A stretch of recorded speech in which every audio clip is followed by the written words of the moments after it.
हरे राम राम राम हरे हरे। हरे कृष्णा कृष्णा कृष्णा हरे हरे। हरे राम राम राम हरे हरे। हरे कृष्णा कृष्णा कृष्णा हरे हरे। हरे राम राम राम हरे हरे। हरे कृष्णा कृष्णा कृष्णा हरे हरे। हरे राम राम राम हरे हरे। हरे कृष्णा कृष्णा कृष्णा हरे हरे। हरे राम राम राम हरे हरे। हरे कृष्णा कृष्णा कृष्णा हरे हरे। हरे राम राम राम हरे हरे। हरे कृष्णा कृष्णा कृष्णा हरे हरे। हरे राम राम राम हरे हरे।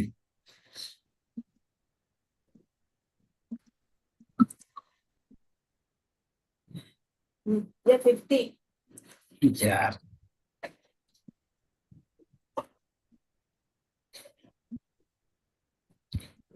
मंगलाचरण से प्रारंभ करते हैं। ओम अज्ञानतिमिरन्धस्य ज्ञानाञ्जनशलाकया चक्षुरुन्मिलितं येन तस्मै श्रीगुरवे नमः।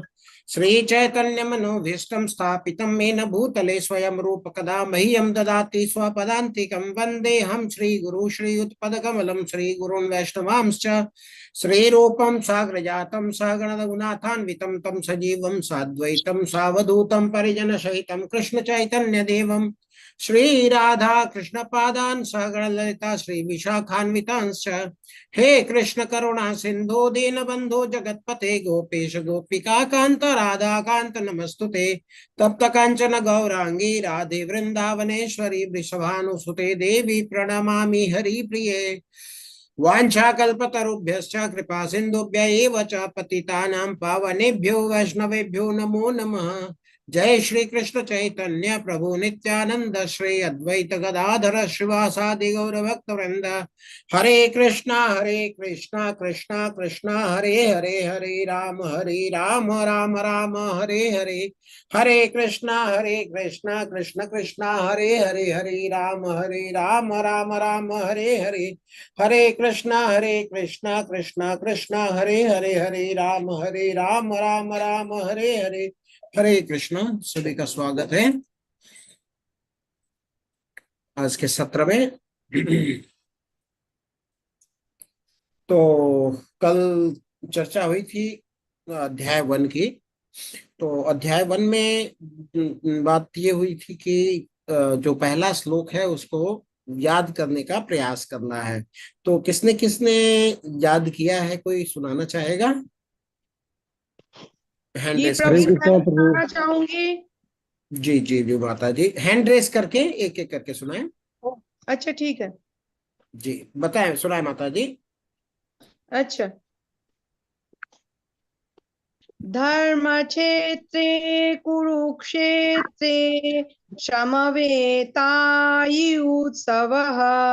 मामका पाण्डवश्चैव किमकुर्वत संजय। बहुत सुंदर माता जी, बहुत सुंदर माता जी। लेकिन आपने प्रारंभ करना है धृतराष्ट्र उवाच। ओ धृतराष्ट्र ने कहा। हाँ, हो गया तो सॉरी प्रभु जी। जी जी कोई बात नहीं माता जी। हरे कृष्णा हाँ, प्रभु। विजय प्रभु जी। करना था। हाँ, युधिष्ठिराष्ट्रपुवाच धर्मक्षेत्रे कुरुक्षेत्रे समवेतायो उत्सवः बमुका पाण्डवा शैव किं कुर्वत संजय। बहुत सुंदर हरे प्रभु। कृष्ण। हरे कृष्णा। और किसी को याद हुआ हो? नहीं? हरे कोई कृष्णा बात प्रभु नहीं। जी। हरे कृष्ण माता, हरे कृष्ण। हाँ जी प्रभु जी, बोलूं प्रभु जी? हाँ। हाँ जी। धर्म क्षेत्रे कुरुक्षेत्रे संवेता युत युयुत्सवः मामकः पांडवस्य किम कुर्वेत संजय। जी जी बहुत सुंदर माता जी। किम अकुर्वत, अकुर्वत मतलब किम कहा। अपूर्वत, अच्छा। अकुर्वत। जी जी। अपूर्वत। किम अकुर्वत। अकुर्वत, अपूर्वत, कुर्वत अच्छा। मतलब किया, क्या किया। ठीक जी जी। ठीक ठीक ठीक है प्रभु। बहुत सुंदर माता हरे कृष्ण। जी। हरे कृष्ण। हरे तो कृष्णा प्रभु, दंडवत का प्रणाम। हरे कृष्णा प्रभु जी। आपने भी याद किया है। यस प्रभु जी। जी श्रीमद् भागवत गीता यथारूप अध्याय 1 श्लोक संख्या 1। धृष्टासवाच गरम क्षेत्रे कुरुक्षेत्रे संव्यवस्थायोस्तव माम का पांडवश्चैव किं कर्तव्य अस्तभम्। जी जी, बहुत सुंदर प्रयास किया प्रभु जी। ठीक है। इसमें थोड़ा सा चूंकि याद करने का प्रयास कर रहे हैं तो काफी लोगों ने किया भी है, कुछ और लोगों को करने की इच्छा होगी, तो इसको थोड़ा सा और एलिबरेट करते हैं तो ताकि याद करने में आसानी होगी। ये धृतराष्ट्र, धृत मतलब पकड़ के रखना, राष्ट्र मतलब राज्य को, मतलब राज सिंहासन को जो पकड़ के रखने की प्रवृत्ति है उसको कहते हैं धृतराष्ट्र। धृत मतलब पकड़ के रखना, राष्ट्र मतलब राज्य के राज सिंहासन को। तो हम लोग भी एक तरीके से धृतराष्ट्र ही हैं। हम भी क्या करते हैं, जमीन जायदाद के पीछे लगे रहते हैं, मकान दुकान के पीछे लगे रहते हैं, तो हम लोग छोटे धृतराष्ट्र हैं, वो बड़ा धृतराष्ट्र है। ठीक है। धृतराष्ट्र मतलब जो अपने पोजीशन को पकड़ के रखना चाहता है उसको धृतराष्ट्र कहते हैं। वो क्या कहता है, धर्म क्षेत्रे कुरुक्षेत्रे, धर्म क्षेत्र कुरुक्षेत्र में समवेता इकट्ठे हुए हैं, युद्धोत्सव मतलब युद्ध की इच्छा से, माम का कौन, मेरे, पांडवा मतलब पांडु के, पांडवा मतलब पांडु के पुत्र, हरे माम का कृष्णा मतलब प्रभु मेरे जी, पुत्र, आप किम म्यूट में हैं। अकुर्वत उन्होंने क्या किया, संजय, हरे हे कृष्णा। संजय, वो संजय से पूछते हैं कि धर्म क्षेत्र कुरुक्षेत्र में इकट्ठे हुए मेरे और पांडु के पुत्रों ने क्या किया। ये एक ऐसा सवाल है जो पूछना कुछ चाह रहा है, पूछ कुछ और रहा है, जिसको बोलते हैं डुप्लिसिटी। आज के जीवन में भी बहुत सारे लोग, हम भी कई बार डुप्लिसिट बिहेवियर करते हैं, बाहर कुछ अंदर कुछ। तो हमें ये अच्छा गुण नहीं है, इस गुण को हमें त्यागना है। ये हमें भगवत गीता सिखाती है। ठीक है, बहुत सुंदर। तो अगला अध्याय प्रारंभ करते हैं। हरे कृष्णा सभी को। भगवत गीता के दूसरे अध्याय में आप सबका स्वागत है। तो इस अध्याय का नाम है सांख्य योग, और इसको हमारे आचार्यों ने एक और नाम दिया है, क्या, भगवत गीता का सारांश। सांख्य योग का क्या अर्थ होता है हम जानेंगे। सांख्य क्या मतलब होता है, संख्या या बिंदु। इसके बारे में 4 बिंदु लिखे, इसके बारे में 4 लाइन लिखे, ये इसको बोलते हैं संख्या। तो इस अध्याय में भगवान कुछ मुख्य बिंदुओं की चर्चा करेंगे, और यह जो अध्याय है बहुत ही ज्यादा महत्वपूर्ण होने वाला है। यह जो अध्याय है भगवत गीता का सारांश है। सारांश मतलब निचोड़ है, और जो आगे आने वाले अध्याय हैं वह इस अध्याय के विस्तार है। इसलिए यह अध्याय समझना बहुत ही ज्यादा महत्वपूर्ण है। तो एक पुराण है जिसका नाम है अग्नि पुराण, उसमें भगवत गीता के अलग अलग अध्याय की तुलना हमारे शरीर के अलग अलग अंगों से की है। तो भगवत गीता के जो दूसरा अध्याय की तुलना पैर से की गई है। तो पैर क्या होता है, पैर हमारा आधार होता है। कोई भी व्यक्ति वह कितना भी ज्यादा शक्तिशाली हो, अगर उसका पैर कमजोर है तो वह एक जगह टिक नहीं पाएगा, वह खड़ा भी नहीं रह पाएगा, क्योंकि पैर क्या है, वो हमारा आधार है, हम टिकते इसी के ऊपर है, ये हमारा एक स्टैंड है जैसे। इसलिए जो भगवत गीता है वह पूरी दूसरे अध्याय पर टिकी हुई है। इसलिए यह अध्याय भगवत गीता का क्या है, आधार है। और इसमें हम आगे चर्चा करेंगे आत्मा के विषय में, जो कि अध्यात्म का आधार है। अध्यात्म मतलब आत्मा के आधार पर, इसलिए अध्याय बहुत ही ज्यादा महत्वपूर्ण है। इसी के साथ हम आगे बढ़ते हैं। तो हम पिछले अध्याय में अर्जुन युद्ध करने से मना कर रहा था। क्यों, अर्जुन ने युद्ध न करने के 5 कारण दिए थे। तो किसी को याद है कि वो 5 कारण कौन कौन से थे। हाँ, प्रभु जी। हरे कृष्णा प्रभु जी। हाँ हाँ, बोलिए माता जी। हाँ जी, एक तो भगवान के बारे में, दूसरा जीवात्मा, वास्तव में हम कौन है, जीवात्मा। जीवात्मा, हरे अच्छा। कृष्णा प्रभु जी। जी जी जी हाँ, माता जी। जीवात्मा। और एक हम्म, तीसरा है प्रकृति। हम्म। दो, दो तो तीन तो प्रभु जी याद है मेरे को। नहीं हरे कृष्ण माता जी प्रभु जी। आपने, हाँ हाँ हरे कृष्ण प्रभु प्रभु जी। जी। जी जी। प्रभु जी एक ये भी था ना कि कुल की स्त्रियां दूषित हो जाएंगी, और दूसरा हाँ जो हाँ हाँ, जी जी संतानें जी होंगी वो भी जी सही, जी सही नहीं जी पैदा होंगी, जी समाज खराब हो जी जाएगा। प्रभु जी, मैं आपके पास आता हूँ, पहले माता जी से बात कर लें। माता जी, ये जो पांच आपने बताने का प्रयास किया ना, ये पांच विषय है। विषय पांच क्या है? भगवान, जीवात्मा, प्रकृति, काल और कर्म। लेकिन हमारी बात क्या विषय है इसकी नहीं हो रही है। हमारी बात ये हो रही है कि अर्जुन युद्ध करने से मना कर दिए, वो उसके पांच कारण कौन से थे? ठीक है, हम दूसरी चर्चा कर रहे हैं। हम लोग बात कर रहे हैं कि अर्जुन ने युद्ध करने से मना कर दिया, उसके कारण उसने बताया कि मैं क्यों नहीं युद्ध करना चाहता हूँ। वो पांच कारण कौन से हैं? प्रभु जी ने बताया कि परिवार की परंपरा। बहुत सुंदर। और क्या है प्रभु? और प्रभु बताया कि स्त्रियां दूषित हो जाती हैं, और क्या नाम है, स्त्रियां दूषित समाज हो खराब हो जाती है। जाता है। इसके अलावा ये सब मेरे ही अपने हैं, मतलब मेरे भाई बांधव हैं, मेरे गुरु हैं, तो इनको मैं जी कैसे जी मार सकता हूँ। जी जी जी, बहुत सुंदर बताया है, प्रभु लेकिन आपने पॉइंट वाइज बताना है। कोई और शेयर करना चाहेगा? विजय कुमार प्रभु। हाँ, हरे हरे कृष्णा कृष्ण प्रभु। प्रभु जी। हरे कृष्णा। हरे कृष्णा, एक एक करके बात तो करेंगे जी। अर्जुन भगवान को बता रहा है कि ये सब तो हमारे हैं, इसको हम मार के हम कौन सा राज भोगेंगे। और दूसरा, उसके बाद सारे ऊपर के मोह आ गया, ये सब हमारे अपने रिश्तेदार हैं, इसको मार जी मार के खून के सने हुए हम धन क्या करेंगे। और ये अगर मर भी जाते हैं तो स्त्रियां जी सब जी जी कल दूषित हो जाएगा, सब जी जी अवांछित संतानें उत्पन्न होंगे, जिससे जी जी कुल का भी उद्धार नहीं हो पाएगा। जीते जी जी भी जी। नहीं होगा, मरने के बाद भी नहीं उद्धार होगा। हाँ, और, और अर्जुन ठीक है बोला प्रभु, हमें हमें करेंगे। इसको पॉइंट वाइज समझने का है। ठीक है, बहुत सुंदर बताया। और कोई शेयर करना चाहेगा? एक हरे कृष्णा प्रभु जी। हरे कृष्ण माता। एक अर्जुन जी, हाँ जी प्रभु जी, एक वो उन्होंने कहा कि मुझे पाप लगेगा कि मैं अपने परिवार का वध करूंगा, परिवार हाँ, तो जितने हमें भी हैं पॉइंट वाइज बोलना है। उसमें पाप, मुझे उसने पाप बोला लगेगा। कि पाप लगेगा, पाप, बिल्कुल सही। जी। हाँ जी। और हरे कृष्णा प्रभु जी। हाँ, हरे कृष्ण माता। पारंपरिक पारंपरिक परंपराएं, हाँ, पारिवारिक परंपराएं। जी। हाँ जी। ये और एक हाँ, मेरे प्रभु जी, भाई वर्ण बहन। संकरण हो जाएगा। वर्ण संकर हो जाएगा। जी जी हाँ जी जी। जी। बहुत सुंदर। तो हम आगे बढ़ते हैं कि सबसे पहला कारण था दया। अर्जुन ने बोला कि हमें इन पर दया करनी चाहिए। उसके बाद अर्जुन ने कहा कि इसमें कोई आनंद नहीं, हम कुछ भी काम करते हैं वो कोई खुशी के लिए करते हैं।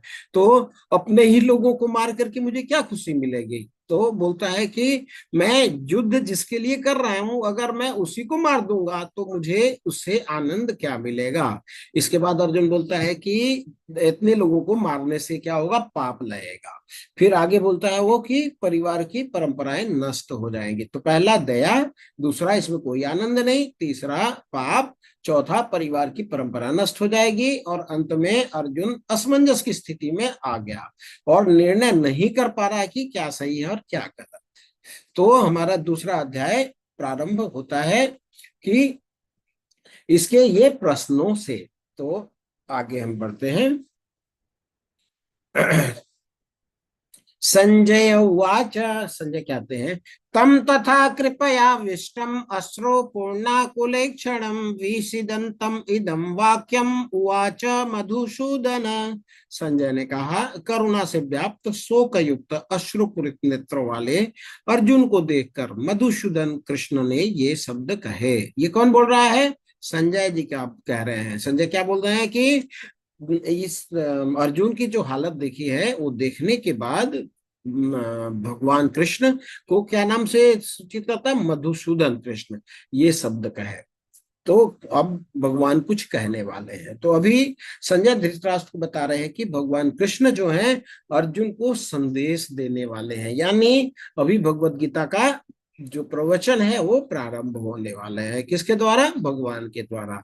तो पिछले अध्याय में अर्जुन ने अपनी बात रखी, इस अध्याय में भगवान बोलना आरंभ करते हैं। तो मैंने आपको पिछले अध्याय में बताया था कि भगवत गीता में भगवान श्री कृष्ण को अलग अलग नामों से बुलाया गया है, हर श्लोक में अलग अलग नामों से। तो हर नाम का कुछ ना कुछ महत्व होता है। यहाँ पर संजय भगवान को क्या बोलते हैं? मधुसूदन नाम से बुलाते हैं। तो मधुसूदन क्यों बुलाते हैं? क्योंकि मधु क्या है? मधु एक राक्षस होता है जिसने ब्रह्मा जी से वेद चुरा लेता है। भगवान ने क्या किया? उसका वध किया। तो वेद क्या है? वेद का मतलब ज्ञान होता है। और ऐसा असुर जो ज्ञान को चुरा लेता है वह क्या होता है? वह अज्ञान होता है। तो अज्ञान का वध करने वाले कौन है? वो भगवान श्री कृष्ण है। तो संजय जो धृतराष्ट्र को संकेत दे रहा है कि अभी भगवान श्री कृष्ण कौन है? मधुसूदन, यानी अज्ञानता का विनाश करने वाले। तो अभी अर्जुन का असमंजस की स्थिति में है। क्यों? क्योंकि अर्जुन अज्ञानता में है। तो भगवान श्री कृष्ण उसकी अज्ञानता को दूर करने वाले हैं, इसलिए संजय भगवान को मधुसूदन कह करके संबोधित कर रहा है। तो अब आगे भगवान बोलना प्रारंभ करते हैं। तो भगवान क्या कहते हैं? कुतस्त्वाकस्मलमिदं विषमे समुपस्थितम् अनार्यम अजुष्टम अस्वर्ग्यम अकीर्तिकरम अर्जुन। परमपिता परमेश्वर ने कहा, मेरे प्यारे अर्जुन, ये अशुद्धियां तुम पर आई कैसे? वे ऐसे व्यक्ति के लिए बिल्कुल नहीं है जो जीवन के मूल्य को जानता है। वे उच्च ग्रह की ओर नहीं बल्कि बदनामी की ओर ले जाता है। क्या? ये जो ऐसा दशा जो तुम्हारे मन में आ गया है, इससे क्या होती है? बदनामी होती है। यह बदनामी की ओर लेके जाता है। इससे हमें उच्च ग्रह की ओर नहीं ले जाता है, निम्न ग्रह की ओर ले जाता है। जब अर्जुन ने कहा कि मैं युद्ध नहीं करूंगा, तो उसने अर्जुन ने कुछ कारण भी दिए थे। तो अभी हो सकता है कि कोई आम आदमी या साधारण व्यक्ति है, वह अर्जुन को अगर सुनेगा कि युद्ध न करने के कारण को, तो हो सकता है वह अर्जुन की प्रशंसा करे और अर्जुन के द्वारा बताए गए कारण उसको सही लगे। लेकिन भगवान इसका खंडन करते हैं। क्या बोलते हैं? जैसे उसको दया आ रही है, तो अगर साधारण तरीके से देखा जाए तो दया तो अच्छा गुण है। फिर बोल रहा है कि मुझे आनंद नहीं, मारकाट में आनंद नहीं ले रहा है, ये भी अच्छा गुण है। बोल रहा है कि हमें पाप लगेगा, पाप से अगर बच रहा है, ये भी अच्छा गुण है। तो साधारण तरीके से देखता है तो वो अर्जुन के इन जो दलील है, ये सब जो कारण बताया है, उससे उसकी प्रशंसा करेगा। लेकिन अर्जुन के द्वारा कारण बताने उसको सही लगे, लेकिन भगवान इसका खंडन करते हैं। भगवान क्या करते हैं कि उसका हाँ में हाँ नहीं मिलाते हैं। तो शिष्य की बात को हाँ में हाँ नहीं मिलाना चाहिए, यही गुरु का कर्तव्य है। तो शिष्य की कमी को ढूंढना, भगवान ने अर्जुन की हाँ में हाँ नहीं मिलाई, बल्कि भगवान ने उसकी कमी को बताया। इस श्लोक में भगवान ने अर्जुन को डांट भी लगाई। भगवान ने क्या कहा? कुतस्त्वा कसमलमिदम, तुम्हारे मन में यह विचार आया कैसे? अर्जुन क्या है? अर्जुन एक महान योद्धा है और अर्जुन ने पूरे जीवन इस युद्ध की तैयारी की थी। जब वनवास में गया था तो वहां पे उसने क्या किया था? वहां उसने अनेक तपस्याएं की और उसने शिव जी से युद्ध करके पशुपतास्त्र अस्त्र लिया था और भी देवी देवताओं से उसने अस्त्र शस्त्र लिया था। लेकिन जब परीक्षा की घड़ी आई तो वह युद्ध करने से मना कर रहा है। इसलिए भगवान क्या कर रहे हैं? उसको डांटते हैं। मान लीजिए आपका कोई मित्र है और आपका मित्र बहुत अच्छा है, पढ़ाई में बहुत मेहनत करता है, लेकिन परीक्षा के दिन जब आता है तो आपका मित्र कहता है कि मैं परीक्षा नहीं दूंगा और वह सारे कारण बताता है। तो आप क्या करोगे? आप उसको डांटोगे, कहोगे कि परीक्षा की तुमने पूरे वर्ष इतनी अच्छी तैयारी करी और तुम्हें परीक्षा अवश्य देना चाहिए। इसी प्रकार भगवान क्या कर रहे हैं? अर्जुन को डांट रहे हैं कि तुम इतने महान योद्धा हो, तुमने इतना इस परीक्षा की तैयारी की है और आज तुम इसको करने से, मतलब युद्ध को करने से मना कर रहे हो। ये तो तुमको बिल्कुल भी शोभा नहीं देता। इस प्रकार भगवान श्री कृष्ण ने अर्जुन को डांटते हैं। अब हम जो करने वाले हैं, भगवत गीता का दूसरे अध्याय तो क्या होता है कि भगवान उसको बहुत ही खरी खोटी सुनाते हैं कि आपने अब आपको पता था युद्ध करने के लिए आए हो और अभी आप डरपोक सा व्यवहार कर रहे हो, जो कि आपके जैसे व्यक्तित्व को आप क्या हो, आप सबसे बड़े धनुर्धर हो, तो आपके ख्याति को ये खराब करने वाला है। तो ये भगवान कहते हैं। और एक चीज सीखने की है कि भगवान ने पहले अध्याय में कुछ भी एक शब्द नहीं कहा। ये क्यों नहीं कहा? क्योंकि ये भी एक श्रोता का एक बहुत अच्छा गुण है। मान लीजिए कोई आपके पास आता है, अपना तकलीफ बताने आता है, और आप साथ साथ ही उसको सलाह देने लग जाते हैं, तो वो बेचारा हतोत्साहित हो जाता है। वो सोचता है कि मैं मेरे फ्रेंड के पास अपना प्रॉब्लम देख लेके गया, उसने सुना भी नहीं और बात करना शुरू कर दिया, मतलब उसने मेरे को अंडरस्टिमेट किया। तो भगवान ने पहले क्या किया, उसके मन में जितने उबाल थे, जितना भी भड़ास थी, जो भी तकलीफ थी, जो भी महसूस कर रहा था, उसको पूरा अच्छी तरह सुना। तो ये भी एक लीडरशिप का बहुत अच्छा गुण है कि अगला अगर कुछ कहना चाहता है तो हमें पैसेंटली, ध्यान पूर्वक श्रवण करना चाहिए। जब हम पूरी तरह श्रवण कर लेंगे तब उसकी प्रॉब्लम को अच्छी तरह से समझ पाएंगे, और जब हम अच्छी तरह से समझ पाएंगे तभी उसका जवाब सटीक रूप से दे पाएंगे और उसके प्रॉब्लम को दूर कर पाएंगे। होता क्या है, अमूमन प्रॉब्लम वाला आदमी भी बोलना शुरू करता है, हम भी बोलना शुरू करते हैं, बाद में वो फ्रस्ट्रेशन में आ जाता है, फिर जिसको बोलना कुछ था बोल कुछ जाता है, प्रॉब्लम कुछ थी सॉल्यूशन कुछ और मिल जाता है। तो हमें ये चीज सीखना है यहाँ पे कि अगर कोई तकलीफ में है, अगर कोई हमसे कुछ बात करना चाहता है, अपनी दुविधा का बखान करना चाहता है, तो हमें उसका ध्यान पूर्वक श्रवण करें। आगे बढ़ते हैं। ये जो 7वां श्लोक है ये बहुत ही बड़ा महत्वपूर्ण है। तो भगवत गीता का दूसरे अध्याय के ये 7वां श्लोक बहुत ही ज्यादा महत्वपूर्ण है। क्यों? क्योंकि यहाँ से भगवत गीता का अर्थ बिल्कुल बदल जाने वाला है। तो कई लोग कहते हैं कि भगवान गीता हमें सिखाते हैं, क्या सिखाती है? युद्ध करना सिखाती है, युद्ध के लिए प्रेरित करती है, लेकिन ऐसा बिल्कुल भी नहीं है। क्यों? क्योंकि अर्जुन को युद्ध करना बखूबी आता था।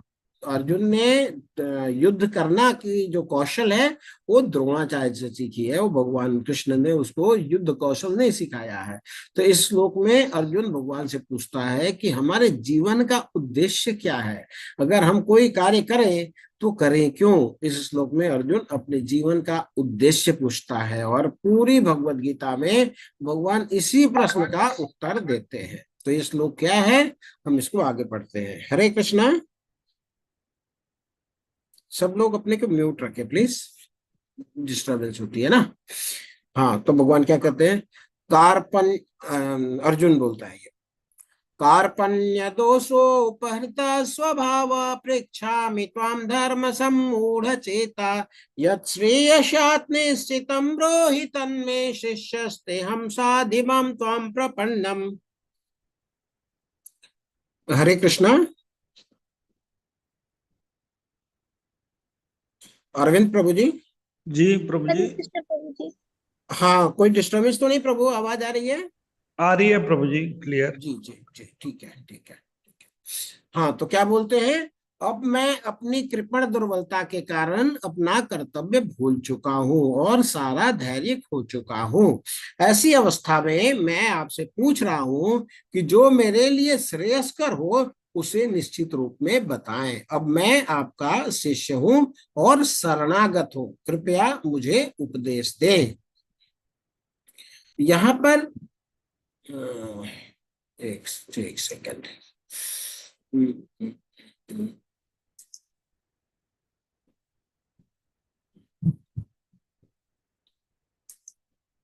हाँ, यहाँ पर इस श्लोक में अर्जुन भगवान का शरणागति ले चुका है गुरु के रूप में। अब तक भगवान के साथ एक मित्र के रूप में था, लेकिन अभी वो भगवान का अपना गुरु स्वीकार कर चुका है। तो यहाँ पे अर्जुन क्या बोलता है? मैं अपनी कृपण दुर्बलता के कारण, कृपण मतलब क्या होता है? कंजूसी। कंजूसी मतलब जिस जो चीज है हमारे पास हम उसको इस्तेमाल नहीं कर पा रहे, उसको बोलते हैं कृपण। कृपण दुर्बलता के कारण अपना कर्तव्य भूल चुका हूं और सारा धैर्य खो चुका हूं और निर्णय नहीं ले पा रहा हूं, क्या सही है और क्या गलत है। तो सबसे पहले अर्जुन ने माना कि उसने जो भी बातें बताई, युद्ध नहीं करने के जो 5 कारण भी बताए, लेकिन उसे नहीं पता कि ये कारण सही है या गलत है। तो अर्जुन को सबसे पहले मानना पड़ा कि उसकी बुद्धि सक्षम नहीं है निर्णय लेने में। इसी तरह हम क्या करते हैं, हम जीवन में जो भी निर्णय लेते हैं हमें लगता है कि यह जो भी कर रहे हैं वो सही होगा। जैसे एक चोर है, चोर क्या करता है, चोरी करता है, उसे लगता है कि चोरी करना श्रेष्ठ है। इसी प्रकार हर कोई कुछ ना कुछ करता है, अपने कार्य को सभी श्रेष्ठ कहते हैं। लेकिन यहाँ पे हमें अर्जुन से सीखना होगा। अर्जुन ने माना कि जो बातें उसने बोली उसके जो 5 कारण दिए हैं, लेकिन उसे नहीं पता कि यह सही है या गलत है। अदरवाइज उसको असमंजस में पड़ने की जरूरत नहीं थी, वो तो मना कर दिया और वहां छोड़ के भाग गया, किसी से बात भी नहीं करता। उसने क्या किया, उसने भगवान की शरण ग्रहण की। इसी प्रकार हमारे जीवन में भी कभी भी कोई परिस्थिति आती है, विषम परिस्थितियां अगर आती हैं, तो हमें अपनी बुद्धि से यह निर्णय नहीं लेना चाहिए कि जो भी हम कर रहे हैं सही कर रहे हैं। उसके लिए हमें क्या करना चाहिए, हमें गुरु साधु और शास्त्र के शरण में जाना चाहिए। जैसे अर्जुन क्या किया, भगवान के शरण में गए। तो शास्त्र क्या है, वह भगवान की वाणी है। गुरु क्या करते हैं, वो शास्त्रों का जो संदेश है हम तक यथारूप में पहुंचाते हैं। तो गुरु साधु शास्त्र हमें निर्णय लेना चाहिए कि क्या जीवन में सही है और क्या गलत है।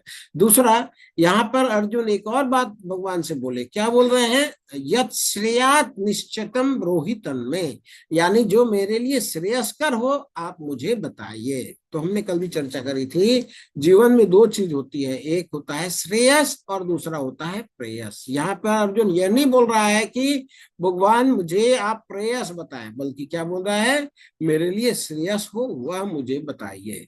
तो श्रेयस और प्रेयस में क्या अंतर होता है, कोई बता सकता है? हरे कृष्णा। हरे कृष्णा जी। हरे कृष्णा। हाँ, प्रेयस और श्रेयस प्रभु ये 2 टर्म है, इसमें क्या फर्क है, कोई बता सकता है? हरे कृष्णा प्रभु जी। कृष्ण प्रभु जी, हरे श्रेयस कृष्णा। होता है कल्याणकारी और अप्रेयस हाँ, होता है भौतिक। हरे कृष्णा। प्रेयस होता है भौतिक हरे और श्रेयस हाँ होता जी, है कल्याणकारी। बहुत सुंदर कामनाओं बोलिए। के प्रति प्रभु जी। जी जी जी जी जी। और कोई? हरे कृष्णा प्रभु जी। हरे कृष्णा प्रभु दिनेश दया मूर्ति दास।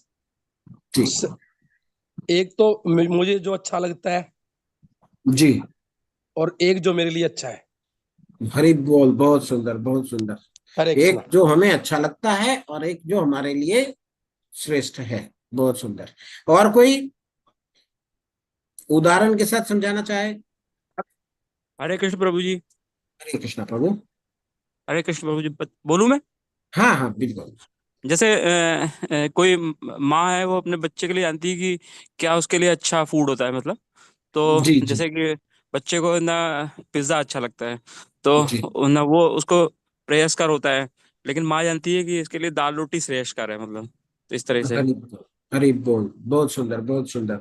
जैसे उसको अच्छा लगता है टेस्ट बड, उसके टेस्ट बड को जो अच्छा लगता है उसको प्रेयस कहते हैं, और जो उसके हेल्थ के लिए लॉन्ग टर्म के लिए अच्छा होता है वो श्रेयस होता है। बहुत सुंदर बहुत सुंदर। ठीक है, तो हमें समझ में आ गया। जैसे हमें सुबह देर तक सोना, ये क्या होता है, ये प्रेयस होता है, हमको अच्छा लगता है।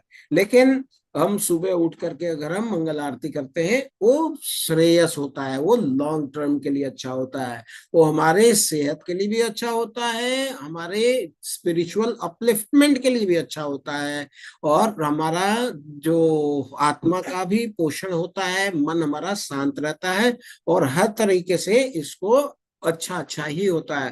पंजाबी लोग इसको बोलते हैं क्या, अमृत वेला। अमृत वेला मीन्स उस समय जो ब्रह्म मुहूर्त है उस समय अमृत मिलता है, और जो ब्रह्म मुहूर्त में उठ करके भगवान की का ध्यान करता है, भगवान की सेवा करता है, मंगल आरती करता है, टहलने जाता है, उसको लाभ ही लाभ मिलते हैं। इसलिए अमृत बट रहा होता है उस समय, तो हमें क्या करना चाहिए, अमृत को ग्रहण करना चाहिए, सोते नहीं रहना चाहिए। सोना जो है वो प्रेयस है और मंगल आरती करना ये श्रेयस है। बहुत सुंदर। आगे प्रभुपाद जी बताते हैं तात्पर्य में, यह प्राकृतिक नियम है कि भौतिक कार्यकलाप की प्रणाली हर एक के लिए चिंता का कारण है। पग पग पर उलझन मिलती है, अतः प्रामाणिक गुरु के पास जाना आवश्यक है, जो जीवन के उद्देश्य को पूरा करने के लिए समुचित पथ निर्देश दे सके। समग्र वैदिक ग्रंथ हमें यह उपदेश देते हैं कि जीवन की अनचाही उलझनों से मुक्त होने के लिए प्रामाणिक गुरु के पास जाना चाहिए। ये उलझने उस दावाग्नि के समान है जो किसी के द्वारा लगाए बिना भभक उठती है। इसी प्रकार विश्व की स्थिति ऐसी है कि बिना चाहे जीवन की उलझने स्वतः उत्पन्न हो जाती है। कोई नहीं चाहता कि आग लगे, किंतु फिर भी वह लगती है और हम अत्यधिक व्याकुल हो उठते हैं। अतः मनुष्य को भौतिक उलझनों में न रहकर गुरु के पास जाना चाहिए। यही इस श्लोक का तात्पर्य है। तो प्रभुपाद जी यहाँ क्या बोल रहे हैं कि समस्याएं सबके जीवन में आएंगी। हरे कृष्णा प्रभु जी, एक प्रश्न हरे है कृष्ण। प्रभु जी। आपने माता जी हाँ, हम प्रश्न की चर्चा करेंगे अच्छा थोड़ा देर ठीक है में। प्रभु। हाँ, ठीक ये ठीक प्रभु। मैं कंसेप्ट एक बार डिस्कस कर ले, इसके बाद करेंगे, ठीक ठीक है। है प्रभु जी, हरे कृष्णा प्रभु। जी जी जी जी। तो क्या बोल रहे हैं प्रभुपाद जी कि समस्याएं सबके जीवन में आएंगी। भगवत गीता में बोला है कि यह जो संसार है क्या है, वो दुखालय है। दुखालयम और अशाश्वतम, ये दो विशेषता बताई है। ये भौतिक घर है, और शाश्वतम मतलब यहाँ पर जो सुख भी देखने को मिलते हैं वो क्षणिक है, थोड़े समय के लिए है। और दुखालय बोला है जैसे हिमालय, हिमालय मतलब आलय मतलब घर, जिस चीज का घर है उसको आलय बोलते हैं। तो दुखालय मतलब दुख का घर। जैसे हिमालय, हिम का घर, जहां बर्फ मिलती है उसको हिमालय कहते हैं। विद्यालय, जहां विद्या मिलती है उसको विद्यालय कहते हैं। तो यह संसार क्या है, दुखालय है, यहाँ पर दुख मिलेगा ही मिलेगा। तो प्रभुपाद जी बोल रहे हैं कि यहाँ दुख आएगा ही आएगा, आप कितना भी प्रयास कर लें दुख आपके जीवन में आना ही आना है। कैसे, जैसे कि एक जंगल है, वहां कोई आग लगाने नहीं जाता, फिर भी स्वतः आग लग जाती है। तो भले ही कोई ना लगाए, इस प्रकार हमारे जीवन में दुख आने ही आने हैं। भले ही आप अपने को एक कमरे में बंद कर लें और आप सोचे कि मैं कहीं नहीं जाऊंगा, लेकिन दुख आपको ढूंढते ढूंढते कमरे में स्वतः ही आ जाएगा। तो ये संसार जो है इस प्रकार से बनाया गया है कि इसमें दुख आने ही आने हैं। जैसे कोई दवाई बनाई जाती है, वो किस लिए बनाई जाती है, ये रोग ठीक करने के लिए बनाई जाती है। ये घर बनाया जाता है, किस लिए बनाया जाता है, कि वो इतना दिन तक टिकेगा। ब्रिज बनाया जाता है, उसका डिजाइन होता है कि ये ब्रिज इतना दिन तक चलेगा। मोबाइल बनाया है, मोबाइल बनाया है किस लिए, ये बात करने के लिए। अगर इसको कोई पेपर वेट की तरह इस्तेमाल करने लग जाएगा तो उसका यूज करेगा क्या, वो नहीं करेगा। तो डिजाइनर ने जो चीज को बनाया है उसमें वो गुण दिया है। भगवान ने इसको दुखालय ही बनाया है, और हम अगर चाहें कि इसमें सुख आ जाए तो वो आने वाला नहीं है। अगर सुख आ जाएगा इसका मतलब है भगवान का डिजाइन है वो फेल हो गया। तो हमारा जो मन है वो सोचता है आज नहीं आया कल आ जाएगा, कल नहीं आया परसों आ जाएगा, सुख आएगा, लेकिन सुख आने वाला नहीं है। क्यों, क्योंकि भगवान ने इसका डिजाइन ही इस तरीके से किया है।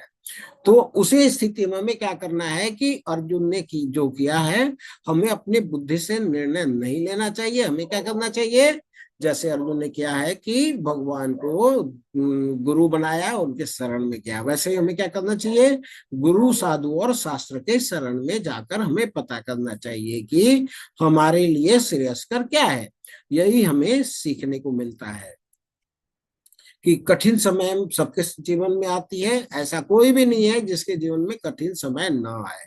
कोई यह नहीं कह सकता कि मेरे पास ढेर सारा ऐश्वर्य है, धन है, तो मेरे जीवन में कठिन समय नहीं आएगा। तो बिल्कुल भी ऐसा नहीं है, क्योंकि हम देखते हैं कि जिनके पास धन है, ऐश्वर्य है, उनके जीवन में भी दुख आता है। तो जो बहुत सारे सेलिब्रिटीज हैं, फिल्म एक्टर हैं, क्या करते हैं, वो लोग के पास धन होता है, ऐश्वर्य होता है, पब्लिक होती है, सब लोग उनको बहुत वाह वाह करते हैं, लेकिन बाद में क्या क्या देखने को मिलता है, वो सुसाइड कर लेते हैं। इसका मतलब क्या है, उनके अंदर दुख और भी गहरा था जिसको वो सहन नहीं कर पाए थे। गौतम बुद्ध थे, वो राज परिवार में जन्म लिया था, जिसको बुद्ध भगवान की बात कर रहे हैं। वो एक राजकुमार थे, उसको इन प्रकार की सुविधा बचपन से दी गई थी कि इनको दुख का बिल्कुल भी आभास ना हो। लेकिन एक समय बाद उनके जीवन में दुख आया, तो हम कितना भी प्रयास करें, हमारे जीवन में दुख आते ही आते हैं। तो कुछ लोग क्या करते हैं कि उनके जीवन में दुख आते हैं तो वो गलत कार्य करना प्रारंभ कर देते हैं। उनको लगता है कि उनकी स्थिति ऐसी है तो हमें गलत कार्य ही करने पड़ेंगे। तो क्या करते हैं, अपनी बुद्धि से निर्णय ले लेते हैं। लेकिन हमें क्या करना चाहिए, हमें अर्जुन ने जो मार्ग दिखाया है उसका हमें अनुसरण करना चाहिए। और ऐसे समय में हमारे जीवन में आए तब हमें क्या करना, निर्णय लेना चाहिए कि हमें गुरु साधु शास्त्र के शरण में जाना चाहिए। तो हम आगे बढ़ते हैं। तो एक चीज और है, हमने भी देखा कि भगवत गीता में कोई भी श्लोक बोला जाता है, जैसे अर्जुन ने कोई श्लोक बोला तो क्या लिखते हैं, अर्जुन उवाच। दुर्योधन बोलते हैं तो दुर्योधन उवाच, धृतराष्ट्र बोलते हैं तो धृतराष्ट्र उवाच, संजय बोलते हैं तो संजय उवाच। और जब भगवान श्री कृष्ण बोलते हैं तो ये नहीं लिखा है श्री वेद व्यास जी ने कि कृष्ण उवाच, उन्होंने क्या लिखा है, श्री भगवान उवाच। यानी वेद व्यास जी हमें साफ साफ संकेत देते हैं कि श्री कृष्ण जो है वो साधारण व्यक्ति नहीं है, वे स्वयं भगवान है। तो वेदाशा क्या है, तो कभी कभी क्या होता है, जो बहुत ताकतवर होता है, जो बहुत सुंदर होता है, जिसके पास बहुत सारे ऐश्वर्य होते हैं, बुद्धिया भगवान के भक्त होते हैं, उनको कभी कभी भगवान बोल दिया जाता है। तो मान लीजिए आपका कोई मित्र हो जो धनवान हो, बहुत ज्यादा धनवान हो, तो आप कह देते हैं कि ये मेरा मित्र जो है वो राजा है, लेकिन वास्तव में वो राजा नहीं होता है। वह राजा जैसा होता है, राजा जैसा धन उसके पास है, लेकिन वास्तव में वह राजा नहीं होता है। वैसे ही भगवान की वास्तविक परिभाषा क्या है, हमें शास्त्रों से पता लगता है। तो भगवान की जो परिभाषा है वो विष्णु पुराण में दी गई है। पराशर मुनि भगवान लिखते हैं कि भगवान क्या है, ऐश्वर्य समग्रस्य वीर्यस्य सहस्रिय ज्ञान वैराग्य यो श्रेय षड्ना भग इति रणा। ये विष्णु पुराण में छठा स्कंद के 5वें अध्याय के 47वां श्लोक है। जिसके पास धन होगा उसको बोलेंगे धनवान, जिसके पास चरित्र होगा उसको बोलेंगे चरित्रवान, तो जिसके पास भग नाम का ऐश्वर्य होगा उसको कहेंगे भगवान। तो जो भग ऐश्वर्य है वो 6 प्रकार की चीजों से मिलकर बना है। वह कौन से ऐश्वर्य है, सुंदरता, ज्ञान, प्रसिद्धि, धन, शक्ति और त्याग। ये 6 जिसके पास होते हैं उसको हम भगवान कहते हैं। और इसमें यह जिसमें ये 6 ऐश्वर्य प्रचुर मात्रा में पाया जाता है, संपूर्ण मात्रा में पाया जाता है, उनको हम भगवान कहते हैं। तो इसको बड़ा ध्यान देकर सुनने की आवश्यकता है। भगवान की ये 6 ऐश्वर्य के बारे में सबसे पहले सुंदरता। तो सुंदरता की परिभाषा सबके लिए अलग अलग हो सकती है। जो मुझे सुंदर लगे वो आपको हो सकता है सुंदर ना लगे। तो जो मुझे मान लीजिए कोई व्यक्ति मुझे सुंदर लग रहा है लेकिन किसी जानवर को वो सुंदर नहीं लगेगा। मान लीजिए कोई एक व्यक्ति है जो कमजोर है और दूसरा है जो थोड़ा हिस्ट पुष्ट है, थोड़ा ज्यादा स्वस्थ है। अगर शेर देखेगा, अगर मैं देखूंगा तो मैं बोलूंगा ये जो कमजोर है लेकिन स्लिम है, बहुत ये फैटी नहीं है, ये अच्छा लग रहा है। लेकिन अगर शेर देखेगा तो शेर किसको पसंद करेगा? जो ज्यादा हिस्ट पुष्ट हो, जो ज्यादा स्वस्थ हो। क्यों? क्योंकि शेर का जो दृष्टिकोण होगा वो मांस देखेगा कि इसमें ज्यादा मांस है, हमारा ज्यादा भूख मिटेगा। तो हमारे लिए सुंदरता अलग है, जानवरों के लिए सुंदरता अलग है, और सुंदरता की परिभाषा अलग अलग हो जाती है। लेकिन भगवान श्री कृष्ण सबसे ज्यादा सुंदर है। क्यों? क्योंकि भगवान कृष्ण सबको पसंद आते हैं। भगवान कृष्ण जब चैतन्य महाप्रभु के रूप में आए तो उन्होंने जब झारखंड के जंगल में नृत्य कर रहे थे तो वहां पे शेर, चीता, बाघ, लोमड़ी, सारे हिंसक पशु और शाकाहारी पशु सब एक साथ नृत्य कर रहे थे। तो भगवान को देख करके वो लोग मंत्रमुग्ध हो गए। तो भगवान कैसे हैं? उस सबको आकर्षित करने वाले हैं। भगवान की सुंदरता का हम लोग तुलना संसारी सुंदरता से नहीं कर सकते। आगे बताते हैं कि तत्वविद भगवान को तीन रूप में देखते हैं। कैसे? ब्रह्म, परमेश्वर, परमात्मा और भगवान। ये दृष्टिकोण होता है। तो ब्रह्म कौन देखता है? निर्विशेषवादी जो लोग होते हैं वो निराकार ब्रह्म को जानते हैं कि भगवान, वो क्या बोलते हैं, भगवान कैसे हैं? भगवान लाइट के जैसे हैं, उनका कोई आकार नहीं है। और फिर ध्यान योगी वो क्या करते हैं? मेडिटेशन करते हैं और अपने हृदय में वो परमात्मा को देखने का प्रयत्न करते हैं। तो वो भगवान परमात्मा को देखते हैं अपने हृदय में। तो भगवान की का एक तो स्तर हुआ देखने का ब्रह्म के रूप में, कि हम जानते नहीं है भगवान के रूप कैसा है, लीला कैसा है, गुण क्या है, हम कुछ नहीं जानते। हम जानते हैं भगवान महान है और लाइट है। तो लाइट को क्या बोलते हैं? ब्रह्म ज्योति बोलते हैं। लेकिन वो क्या है?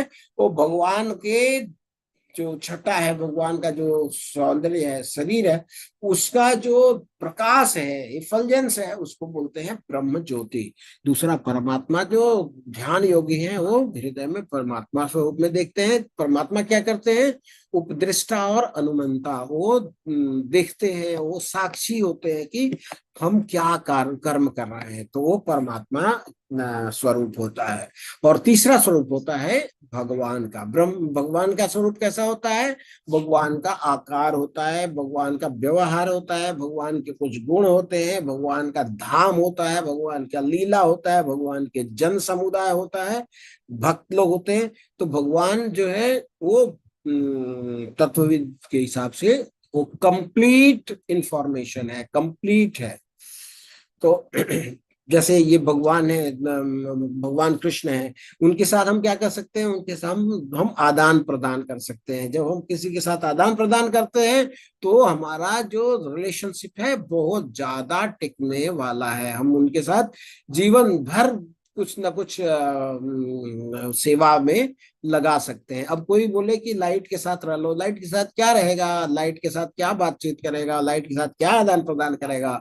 तो हालांकि भगवान में ऐसा नहीं है कि भगवान निराकार नहीं है, भगवान है। तो भगवान में सब गुण है, साकार भी है, निराकार भी है। लेकिन निराकार का जो स्तर भगवान का है उससे हम अपना आदान प्रदान ज्यादा नहीं कर सकते हैं और हम अपना संबंध नहीं बना सकते हैं। तो हमें कंप्लीटनेस में भगवान के बारे में ध्यान करना चाहिए। तो आगे बढ़ते हैं।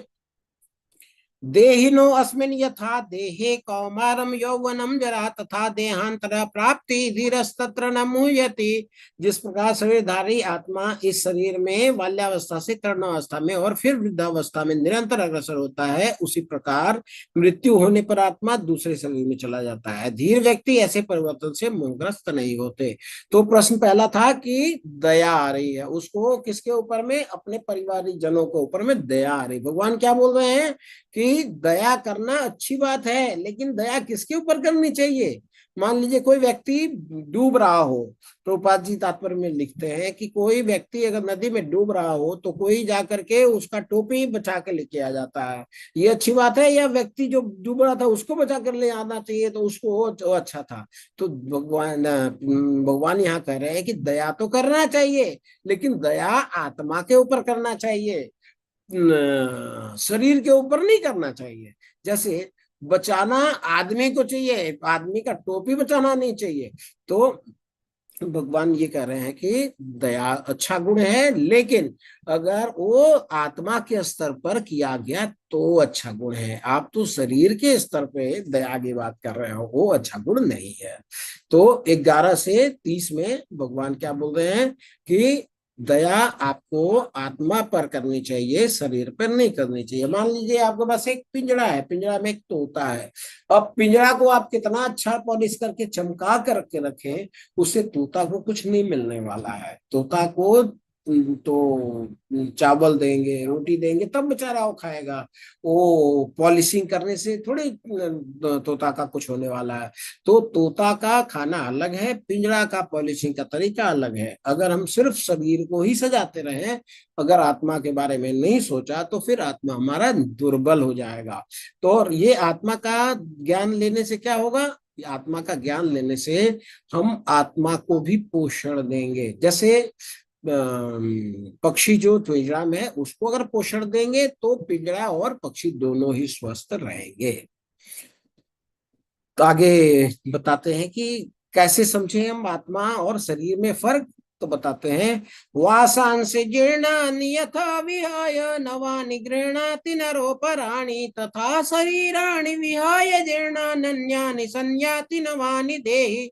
जिस प्रकार मनुष्य पुराने वस्त्र को त्याग कर नया वस्त्र धारण करता है, उसी प्रकार आत्मा पुराने और व्यर्थ के शरीर को त्याग कर नवीन शरीर धारण करती है। तात्पर्य में प्रभुपाद जी बोलते हैं, अणु आत्मा द्वारा शरीर का परिवर्तन एक स्वीकृत तथ्य है। आधुनिक विज्ञान जन तक जो आत्मा के अस्तित्व पर विश्वास नहीं करते, पर साथ ही हृदय से शक्ति साधन की व्याख्या भी नहीं कर पाते, उन परिवर्तनों को स्वीकार करने को बाध्य हो जाते हैं।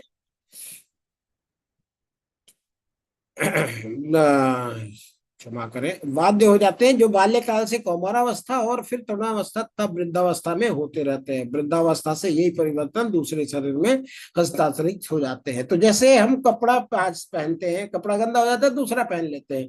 अब किसी को अगर आइडेंटिफाई करें कि हाँ रेड शर्ट वाला, तो उससे हमारा कंप्लीट इंफॉर्मेशन मिल जाती है क्या?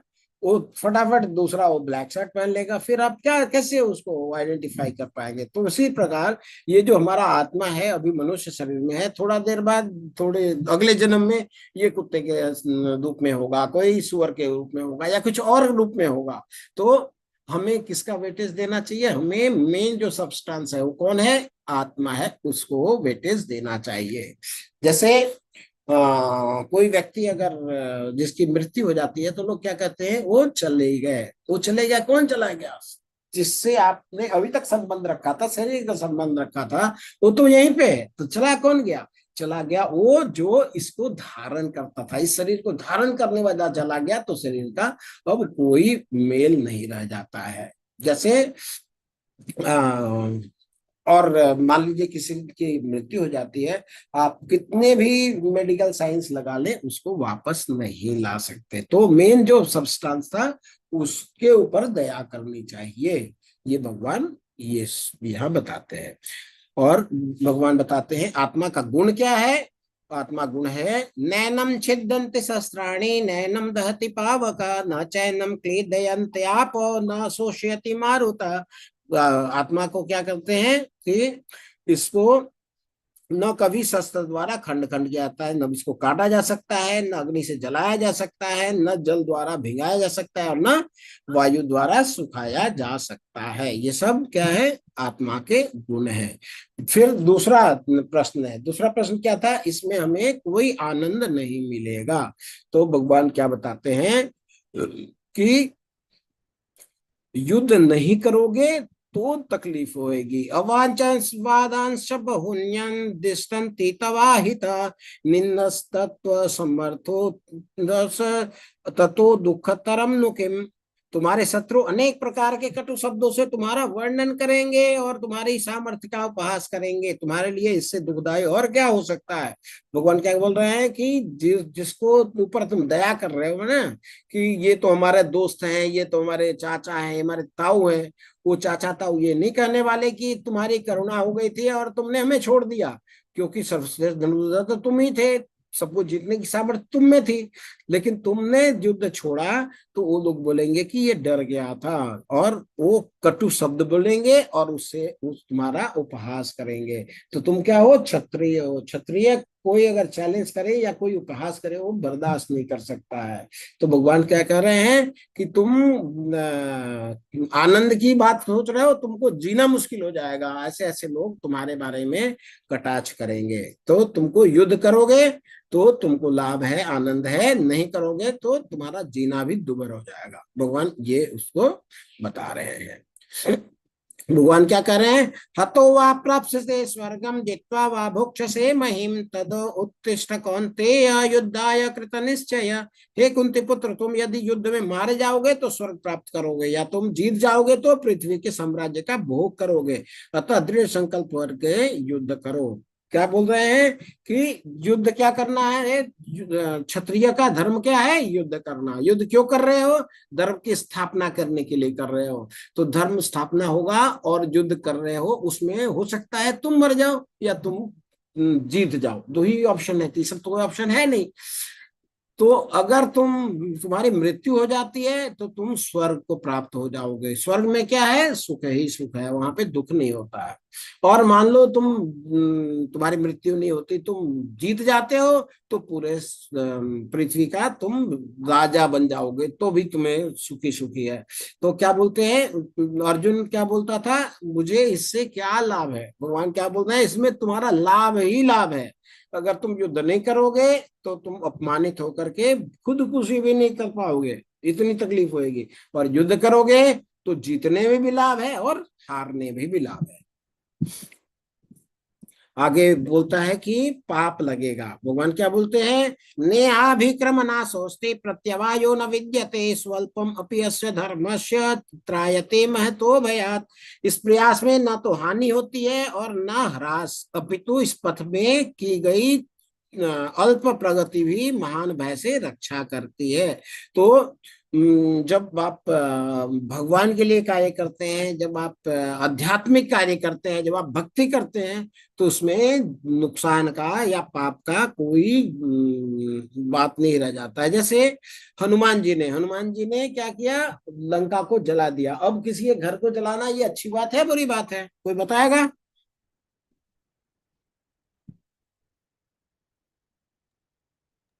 किसी के घर में आग लगाना कोई अच्छी बात नहीं है, बुरी बात है। नहीं लेकिन हनुमान जी ने जब आग लगाई तो उनको कोई बुरा कहता है क्या, सभी अच्छा नहीं कहते हैं। प्रभु। क्यों कहते हैं, क्योंकि एक आतताई जो दूसरे की पत्नी का हरण करके लाया है, उसको शक्ति दिखाना बहुत जरूरी था, इसलिए आग लगाना भी अच्छा कार्य हुआ। तो भगवत कार्य के लिए अगर कोई बुरा काम करता है, ये तो बुरा ही काम हुआ कि किसी के घर में आग लगा दिए, और लेकिन इसको भी अच्छा कहते हैं। क्यों, क्योंकि ये भगवत कार्य है, ये परोपकार के लिए कार्य है। जैसे रावण कुंभकर्ण ये विभीषण जी को अपने घर से भगा देता है, लंका से उनको निष्कासित कर देता है, और ये आ जाते हैं भगवान राम के पास। अब घर में छोड़ करके घर के बाहर वालों से मिलना ये अच्छी बात है क्या, ये बहुत बुरी बात है। लेकिन ये भगवान के साथ आए, अच्छे कॉज के लिए है, तो ये बुरा कर्म भी अच्छा में परिवर्तित हो गया। भगवान क्या कह रहे हैं कि इस प्रयास में ना तो कभी हानि होती है ना कभी ह्रास होता है, अपितु इस पथ पे की गई थोड़ी सी प्रगति भी महान भय से रक्षा करती है। चौथा क्या बोल रहे हैं, पारिवारिक परंपराएं नष्ट हो जाएंगी। पारिवारिक परंपरा नष्ट हो जाएगी कैसे, कि वो बोल रहा है कि अगर किसी बड़े की मृत्यु हो जाएगी तो उसको कैसे धोती पहनाना सिखाएगा, कैसे मंदिर में जाना सिखाएगा। लेकिन वो ये नहीं सोच रहा है कि धोती पहनाने वाला तो है, लेकिन वो उसको ये भी तो पता होना चाहिए कि हमारे पूर्वज ने क्या किया।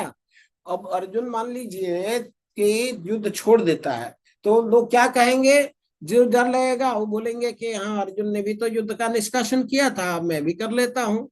तो लोग को गलत लेसन मिलेगी और तब परंपराएं नष्ट होंगी। युद्ध छोड़ने से, युद्ध करने से परंपरा खराब नहीं होगा, युद्ध छोड़ने से परंपरा खराब होगा, ये बता रहे हैं। फिर ये बोलते हैं कि मुझे समझ नहीं आ रहा है कि क्या करूं, युद्ध करूं या ना करूं, युद्ध करना सही है या नहीं सही है, असमंजस की स्थिति होती है। तो भगवान क्या बोलते हैं, व्यवसायत्मिका बुद्धिर एके कुरु नंदना बहुशाखा हनन्याश्च बुद्धियो स व्यवसायी नाम। जो इस मार्ग में चलते हैं वे प्रयोजन में दृढ़ रहते हैं और उनका लक्ष्य भी एक होता है। कुरुनंदन, जो दृढ़ प्रतिज्ञ नहीं है उसकी बुद्धि अनेक शाखाओं में विभक्त होती है। मतलब अगर आपका डिटर्मिनेशन वन फोकस्ड पॉइंट नहीं है तो आप ये करूं, ऐसा करो, वैसा करो, मारने से क्या होगा, नहीं मारने से क्या होगा, तो अगर ऐसे कंफ्यूज रहेंगे तो कोई अच्छा कार्य नहीं होगा। तो मैं दृढ़ प्रतिज्ञ होकर के और वन सिंगल पॉइंटेड फोकस्ड होकर के कार्य करना चाहिए। तो उसमें क्या होगी, हमारा असमंजस या डाउट खत्म हो जाएंगे। जैसे मान लीजिए ये जो सूर्य का प्रकाश है वो सब जगह पड़ता है, हम लोग चलते हैं, लगता है गर्मी लगती है, अच्छा लगता है। लेकिन अगर सूर्य का प्रकाश को हमने एक्सपेरिमेंट किया होगा, बचपन में देखा होगा कि अगर कोई लेंस के थ्रू सूर्य के प्रकाश को एक जगह कंसंट्रेट कराया जाता है तो क्या होता है, कागज भी जल जाता है। जिस सूर्य प्रकाश से कुछ नहीं होता, हम लोग आराम से रहते हैं, लेकिन अगर सारे रेस को एकदम कंसंट्रेट कराई जाती है तो आग लग जाती है। मतलब कि जो एनर्जी है अगर वो कंसंट्रेटेड एक जगह पे हो तो उससे बड़ा बड़ा काम किया जा सकता है, लेकिन वही एनर्जी अगर 4-5 जगह विभाजित हो वो सब बेकार होता है। जैसे नदी को एक जगह पे बांध बना करके इकट्ठा कर लिया जाता है और वहां से जब फोर्सफुल इसको छोड़ा जाता है, टरबाइन चलाई जाती है तो बिजली पैदा होती है।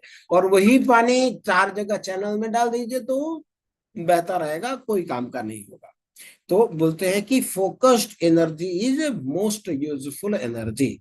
तो क्या बोल रहे हैं कि आप एक दिशा में कार्य करो, एक चीज सोच करके करो तो उसमें आपका लाभ ही लाभ है। तो ये 5वां प्रश्न का उत्तर है। भगवान क्या बोलते हैं, त्रैगुण्या विषया वेदा निस्त्रैगुण्य भव अर्जुन निर्द्वंद्व ही नित्य सत्वस्थो निर्योग क्षेम आत्मवान। वेदों में मुख्यतः प्रकृति के 3 गुणों का वर्णन हुआ है। तो वेदों में क्या बातें हुई है, 3 गुणों के ऊपर बात हुई है। 3 गुण कौन से, तमोगुण, रजोगुण और सत्वगुण। तो ये जो है 3 गुण वो प्रकृति के गुण हैं और ये बंधनकारी हैं। तो भगवान क्या बोल रहे हैं, तीनों गुणों से ऊपर उठो हे अर्जुन, इन 3 गुण से ऊपर उठो, समस्त द्वैतों और लाभ और सुरक्षा की सारी चिंता से मुक्त होकर आत्मपरायण बनो। भगवान बोलते हैं कि तीनों गुण से आप ऊपर उठिए। आगे क्या बोलते हैं, कर्मण्यवाधिकारहते माँ फलेषु कदाचन माँ कर्म फल हेतुर्भूत ते संगो अस्त्व कर्मणि। तुम्हें अपने कर्म अर्थात कर्तव्य करने का अधिकार है, किंतु कर्म के फल के तुम अधिकारी नहीं हो। तुम न तो कभी अपने आप को अपने कर्म के फल का कारण मानो, न ही कर्म न करने की कभी आसक्त हो। क्या बोल रहे हैं कि तुम्हें कर्म करने का अधिकार है, फल में तुम्हारा अधिकार नहीं है। और अब ये मत सोच लो कि जब तुम्हारा फल में अधिकार नहीं है तो काम करना बंद कर देते हैं। तो तुम ना तो कभी अपने आप को कर्म के फल का कारण मानो, अपना कारण भी नहीं मानो, और ऐसा भी ना मानो कि जब फल मिलना ही नहीं है तो काम करना बंद करते हैं, न ही कर्म न करने के लिए प्रति कभी आसक्त हो। तो भगवान कह रहे हैं क्या कि आप 100% आप अपने कर्तव्य में लगो, फल के बारे में मेडिटेट करते रहोगे तो कर्तव्य करना बाकी रह जाएगा। तो भगवान ये हमें शिक्षा दे रहे हैं। आगे भगवान कहते हैं, प्रजहाति यदा कामान सर्वान् पार्थमनोगतात्मन्यवात्मना तुष्ट स्थिति प्रज्ञस्तदोचते। श्री भगवान ने कहा, हे पार्थ, जब मनुष्य मनोधर्म से उत्पन्न होने वाले इंद्र तृप्ति की समस्त कामनाओं का परित्याग कर देता है और इस तरह से विशुद्ध हुआ उसका मन आत्मा से संतोष प्राप्त करता है, वो विशुद्ध दिव्य चेतना को प्राप्त स्थिति प्रज्ञ कहा जाता है। तो जो और जगह ना ध्यान केंद्रित करके जब अपने मनोधर्म से उत्पन्न होने वाले और इंद्रिय तृप्ति की कामना का परित्याग करता है तो वह स्थित प्रज्ञ या फिर आत्म साक्षात्कारवादी हो जाता है। तो ये दो श्लोक है जो साइकोलॉजिस्ट बहुत ज्यादा इस्तेमाल करते हैं, उसको थोड़ा ध्यान से सुनने का प्रयास करें। ध्यायतो विषयान पुंसा संगास्ति सुपजायते संगात संजायते काम काम क्रोधाभिजायते।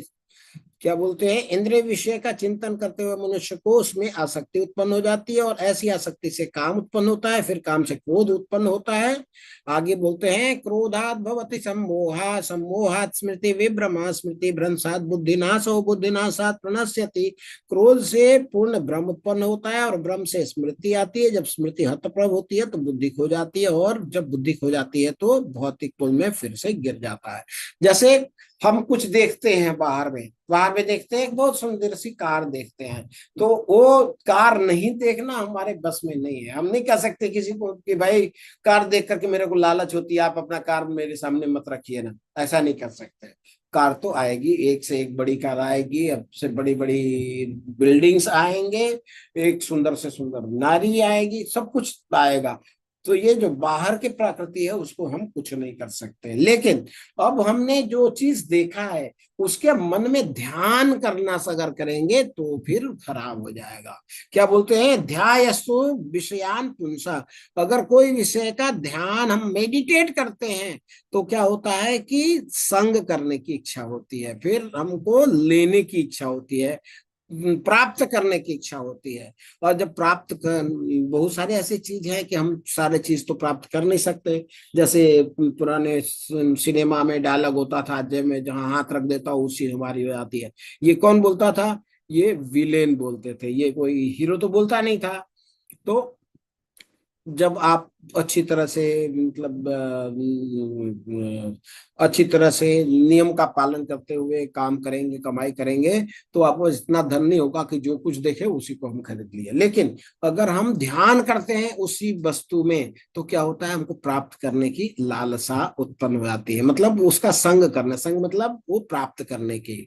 और संग करने से क्या होता है, संगात संजायते काम, वो कामना का उत्पन्न करता है। कामना से क्या होता है, प्राप्त नहीं हुआ तो क्रोध उत्पन्न होता है कि अरे मेरे को नहीं मिल रहा है, उसको मिल गया मेरे को नहीं मिल रहा है, क्रोध मिलती है। और क्रोधात भवति सम्मोहा, क्रोध से सम्मोह होती है, फिर हम उसके मेडिटेट करने लग जाते हैं। सम्मोहात स्मृति विभ्रमा, सम्मोह होने से क्या होता है, हमारी जो स्मृति है वो खराब हो जाता है। स्मृति भ्रंशान बुद्धि नाश हो, स्मृति खराब होने से बुद्धि का नाश होता है और बुद्धि का नाश होने से हमारा पतन हो जाता है। तो ये सीक्वेंशियल प्रोसेस है कि ध्यान किया, ध्यान से काम उत्पन्न हुआ, काम से संग करने की प्रवृत्ति आई, संग की प्रवृत्ति से काम उत्पन्न हुआ, काम से क्रोध उत्पन्न हुआ, क्रोध से सम्मोह हुआ, सम्मोह से बुद्धि का नाश हुआ।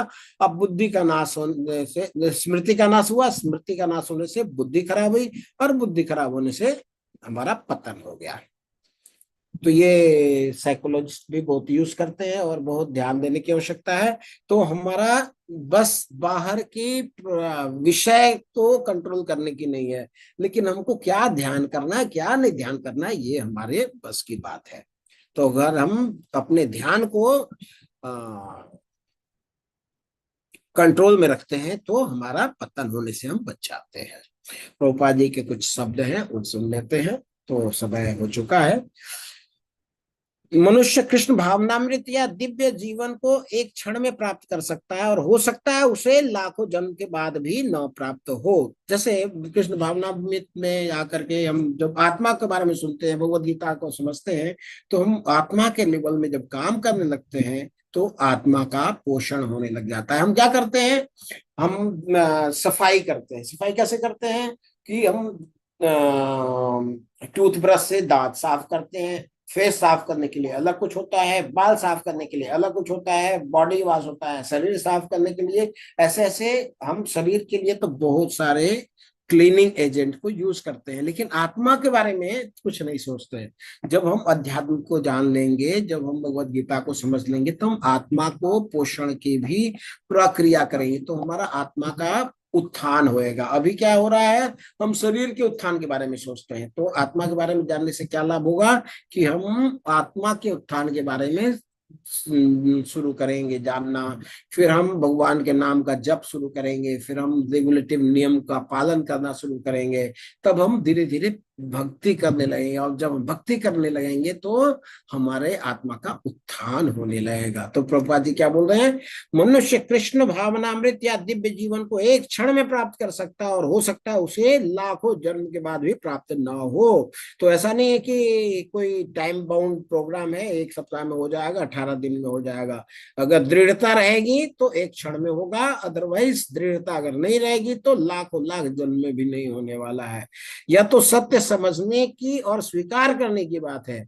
खटवांग महाराज ने अपनी मृत्यु के कुछ मिनट पूर्व कृष्ण की शरणागत होकर ऐसे जीवन अवस्था को प्राप्त कर लिया था। इस जीवन का अंत होने से पूर्व यदि कोई कृष्ण भावना में भावित हो जाए तो उसे तुरंत ब्रह्म निर्वाण अवस्था प्राप्त हो जाती है। भगवत धाम या भगवत भक्ति के बीच कोई अंतर नहीं है, क्योंकि दोनों चरम पद हैं। अतः भगवान की दिव्य प्रेम में भक्ति में व्यस्त रहने का अर्थ है भगवत धाम को प्राप्त करना। भौतिक जगत में इंद्र तृप्ति विषय कार्य होते हैं, और आध्यात्मिक जगत में कृष्ण भावनामृत विषय। इसी जीवन में ही कृष्ण भावनामृत की प्राप्ति तत्काल ब्रह्म प्राप्ति जैसी है, और जो कृष्ण भावनामृत में स्थित होता है वह निश्चित रूप से पहले ही भगवत धाम में प्रवेश कर चुका होता है। भगवत गीता का प्रतिपाद्य है कर्म योग, ज्ञान योग तथा भक्ति योग। इस द्वितीय अध्याय में कर्म योग और ज्ञान योग की स्पष्ट व्याख्या हुई है तथा भक्ति योग की झांकी दी गई है। तो कर्म योग के लिए क्या बताया था कि कर्म कैसे करना चाहिए, पहले हमको समझ करके कर्म करना चाहिए। ज्ञान योग क्या बताया, हम शरीर नहीं है, हम आत्मा है, और आत्मा का पोषण अगर हम देंगे तो शरीर का पोषण अपने आप हो जाएगा। फिर भक्ति योग के बारे में क्या बताया कि इसमें नाश हो जाएगा, बोला भगवान ने कि इसमें भक्ति में कोई भी पाप नहीं लगता, भक्ति उत्कृष्ट है। तो भक्ति योग की झांकी दी गई है। आत्म साक्षात के बारे में भगवान ने बताया है, वो सब भक्ति योग की बात करी गई है, और ज्ञान योग और कर्म योग के बारे में बताया है। तो इसी के साथ ये हमारा अध्याय समाप्त होता है। ये कृष्णा का जो सॉल्यूशन था, पहला में अध्याय 1 में 3 लोगों का दृष्टिकोण दिखाया था। एक दया की दृष्टि से देखता है सेना को, एक है मोह की दृष्टि से देखता है, और एक कंफ्यूजन की दृष्टि से देखता है। तो ये 3 देखने वाले थे अध्याय 1 में। भगवान दूसरे अध्याय में बताते हैं कि इसको कैसे देखना चाहिए, और हमें समझ में आया। और हम क्योंकि उस समय एक युद्ध था, हमारे जीवन में ढेर सारे युद्ध आते रहते हैं, हर दिन हमारे जीवन में युद्ध होता है। तो उस युद्ध को कैसे देखें, हम भगवान की दृष्टि से अगर देखेंगे तो हम अच्छी तरह देख पाएंगे। तो अर्जुन क्यों नहीं लड़ना चाहता था, क्योंकि उसको दया थी। तो दया शरीर की नहीं होनी चाहिए, शरीर दया आत्मा पर होनी चाहिए। दूसरा प्रश्न था कोई आनंद नहीं, भगवान ने बताया कि इसमें स्वर्ग मिलेगा या राज्य मिलेगा, इसमें आनंद ही आनंद है, इसमें तुझे दूसरा सोच नहीं, सेकंड थॉट नहीं रखना चाहिए। तीसरा कारण था पाप, इससे मुझे पाप लगेगा। तो क्या बताया भगवान कि भक्ति गतिविधि में कोई पाप नहीं होता। चौथा उसका जो कारण था पारिवारिक परंपरा। तो भगवान ने बोला कि एक प्रेरणा बनो, आप एक रोल मॉडल बनो। आप युद्ध से भाग जाओगे तो सब लोग आपका सहारा लेकर के अपना काम से भागने लगेंगे। इसलिए आपको क्या करना चाहिए, डट के कार्य करना चाहिए, ताकि लोगों को प्रेरणा दे सको कि आदमी को कार्य से जी नहीं चुराना चाहिए, तो उसमें लगे रहना चाहिए और उसको कंप्लीट करना चाहिए। इसके बाद असमंजस, तो क्या बोल रहे हैं भगवान की दृढ़ निश्चय के साथ स्वामी की सेवा करो। स्वामी कौन है, भगवान है। जैसे हमारा हाथ है, अगर बोले कि हम शरीर के लिए काम नहीं करेंगे तो फिर हाथ का पोषण हो जाएगा क्या?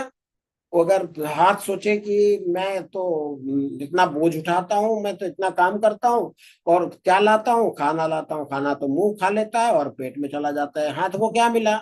तो हाथ का, पैर का, पेट का, सबका क्या कार्य है, उदर की संतुष्टि करना। उदर की संतुष्टि करने से क्या होगा, वो उससे खून बनेगा, मांस बनेगा और हर अंग को पोषण मिलेगा। तो शरीर के अंग का धर्म है शरीर की सेवा करना।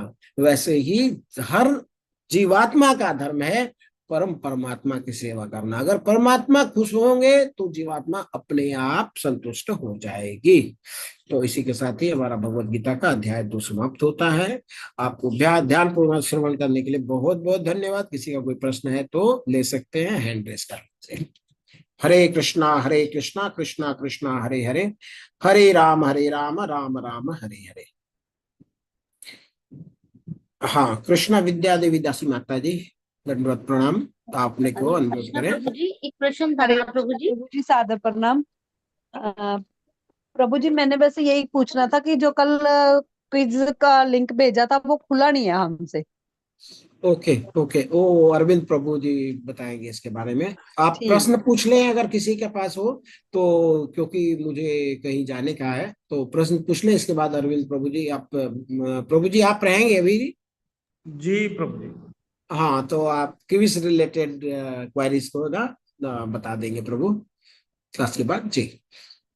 अर्पणा मॉडल माता जी, अपर्णा अर्णा मंडल।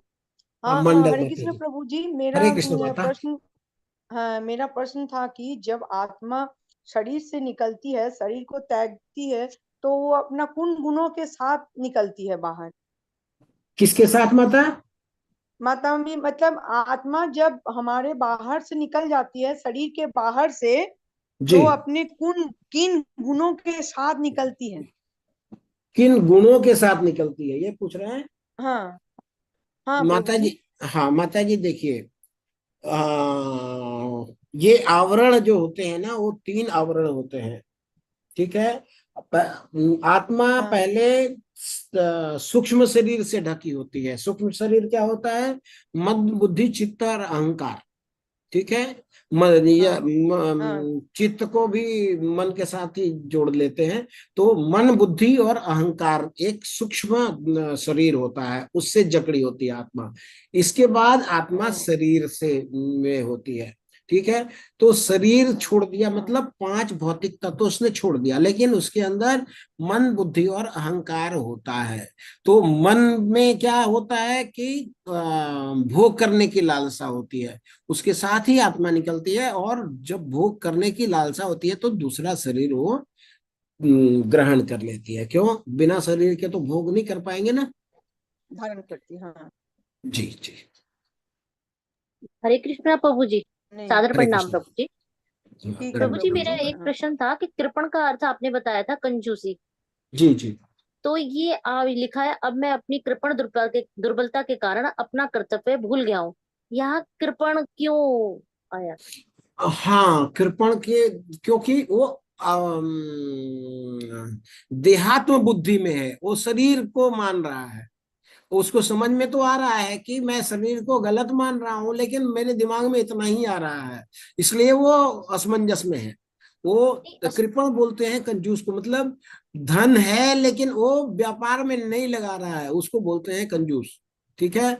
और बुद्धिमान बनिया क्या होता है? वो पैसा लगा करके और पैसा से पैसे कमाता रहता है। तो ये कृपण इसलिए बोल रहा है कि मैं जो करना चाहिए वो मैं नहीं कर पा रहा हूँ, इसको कहीं ना कहीं ये महसूस हो रही है। तो वो बोल रहा है मैं समझ नहीं पा रहा हूँ, कृपया आप मुझे समझाएं कि मेरे लिए क्या करना श्रेष्ठ है। युद्ध लड़ना श्रेष्ठ है या नहीं लड़ना श्रेष्ठ है? ठीक है। ठीक है प्रभु जी। जो हरे चीज कृष्ण। है आपके हाँ जी, पास उसको आप हाँ जी। इस्तेमाल नहीं कर रहे हैं तो आप कंजूस कहे जाएंगे। ठीक है। अच्छा जी। हाँ जी, वो समझ गए बोल रहा है प्रभु। ना। और बुद्धि नारियल इस्तेमाल नहीं करना कंजूस हो गया ना, कि हमारे पास बुद्धि है और हम इस्तेमाल नहीं कर रहे उसको। यस यस यस माता, यस माता। ठीक ठीक ठीक है प्रभु। हरे। हरे कृष्णा। हाँ जी, धन्यवाद। हाँ, हरे कृष्ण माता, धन्यवाद प्रणाम। बोले।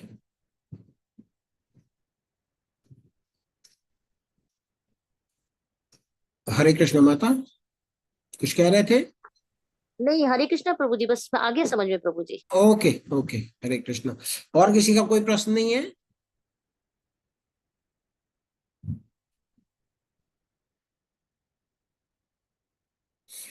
ठीक है, तो प्रभु जी आप हाँ, एसपी सिंह प्रभु जी, आप अपने अनम्यूट करें। हरे कृष्ण प्रभु जी, दंडवत प्रणाम प्रभु जी। हरे कृष्ण प्रभु। प्रभु जी, ये जो भगवान के 6 गुण हैं वो कौन से हैं, थोड़ा एक बार रिपीट कर दीजिए। हाँ, भगवान की गुण है सुंदरता, ज्ञान, प्रसिद्धि, धन, शक्ति और त्याग।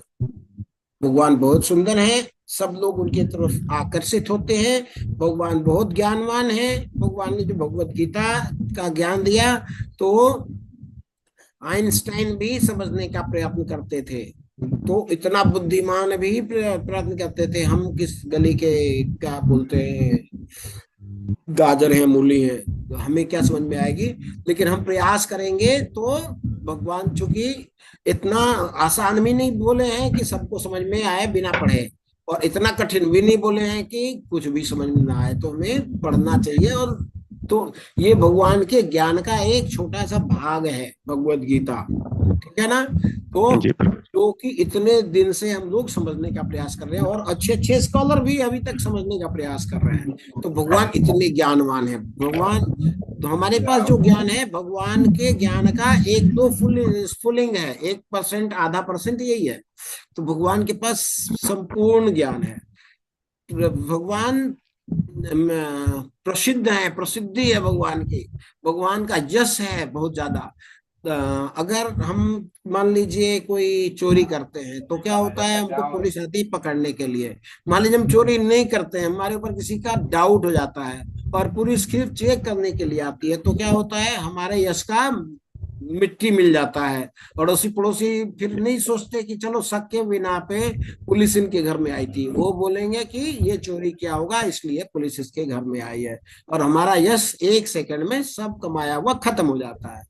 लेकिन भगवान जब चोरी करते हैं माखन की, भगवान क्या को क्या बोला जाता है, माखन चोर, भगवान का एक नया नाम, और भक्त लोग उनके नाम को रिलीज करते हैं। तो भगवान का यश चोरी करने में भी बढ़ता है। मान लीजिए आप युद्ध कर रहे थे, किसी के साथ में झगड़ा कर रहे थे और हार गए, तो लोग क्या बोलेंगे, अरे ये तो हार गया। लेकिन भगवान क्या करते हैं, काले वन के पीछे जाते हैं और ये भगवान का भगवान का मतलब है? भगवान का मतलब जो भग धातु को धारण करता है।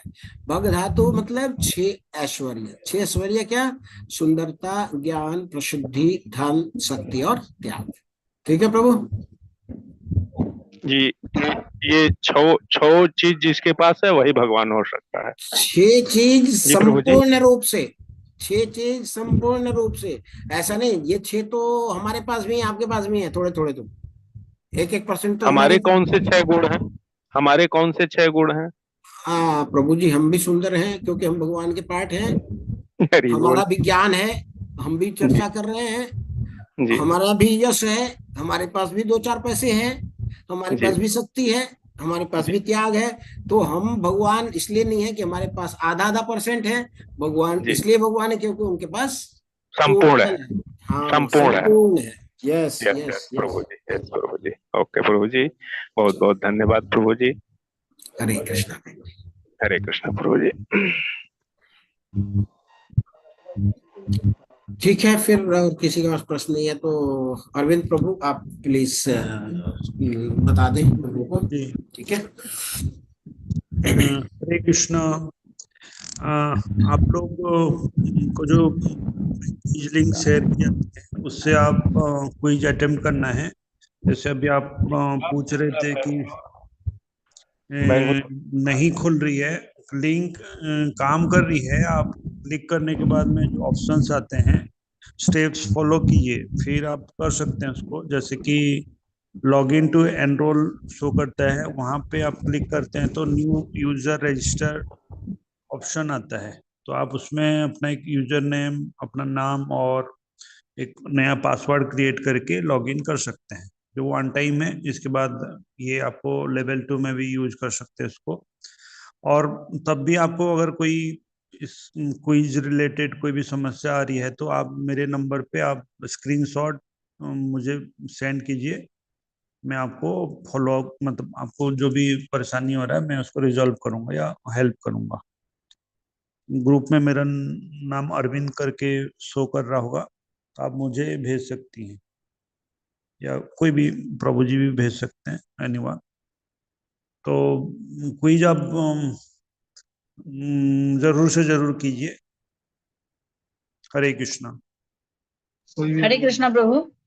जी आ, माता जी। ऐसा तो नहीं है प्रभु, मेरा भी नहीं खुल रहा है। मैं फर्स्ट टाइम जब स्टार्ट हुआ था उस समय दी थी, तो उस समय सर्टिफिकेट मिला हुआ है। तो जी इसके जी लिए तो माता ऐसा जी। नहीं हो रहा है प्रभु जी, नहीं खुल रहा है, दूसरी नहीं बार नहीं दे रहे हैं। नहीं खुलेगा, बट आपको अगर सेम ईमेल आईडी यूज करते हैं तो क्योंकि ऑलरेडी आपका एक अकाउंट बना हुआ है, तो फिर आप नहीं बन पाता है सेम ईमेल आईडी ओहो, से। आप आपको जरूरत नहीं है माता जी, आप क्लास ऐसे अटेंड कीजिए। जी सर्टिफिकेट आपको एक ही बार जो डाउनलोड कर लिया है आपने, वो काफी है। अब जी लेवल जी 2, जी अभी लेवल 2 में भी अभी भी जा सकती हैं आप। जी, धन्यवाद हरे प्रभु। कृष्ण जी। हरे कृष्ण। और आप में से किसी को भी कोई रिलेटेड कोई भी असुविधा हो रही होगी, तो मुझे आप व्हाट्सएप कभी भी व्हाट्सएप मैसेज कर सकते हैं। उसमें आप जिस भी स्टेप में आपको परेशानी हो रही है उसका स्क्रीनशॉट जरूर भेजिए, जिसे समझने में आसानी होगा। हरे कृष्णा। हरे कृष्णा प्रभु जी।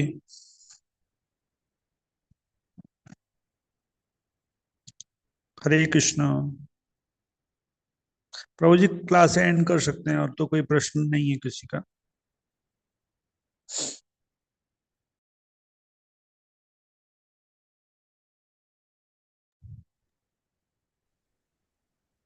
हरे कृष्णा। हाँ, हरे कृष्णा प्रभु जी, बोलिए। हरे कृष्णा प्रभु, दंडवत प्रणाम प्रभु। कार्तिक महीना कौन सा दिन से चालू है? ये प्रभु जी बताएंगे, टीचर हमारे। हरे कृष्णा। हरे कृष्णा प्रभु जी।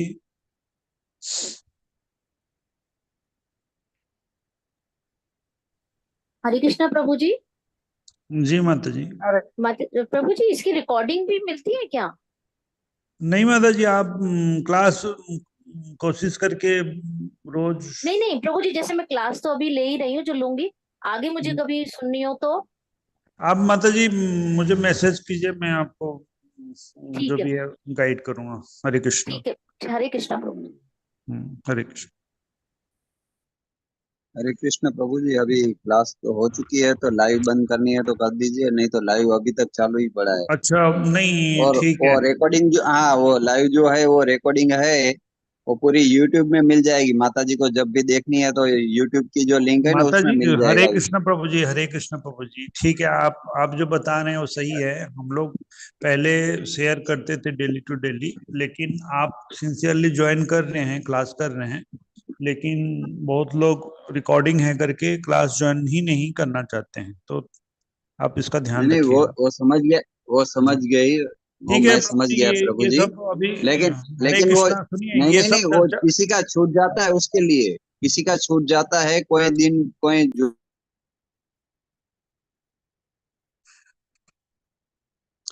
हरे कृष्ण प्रभु जी, ये सब हम अभी चर्चा नहीं करेंगे ऑनलाइन, ठीक है। हरे कृष्ण। नहीं प्रभु जी, मैं कोई चर्चा नहीं कर रहा हूँ। हरे कृष्ण प्रभु। जी, क्योंकि ठीक है।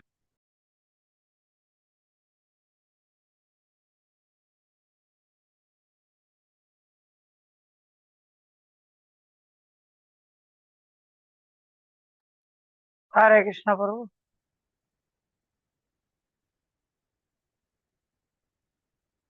हरि हरे बोल। कृष्ण अरविंद पाठक प्रभु जी।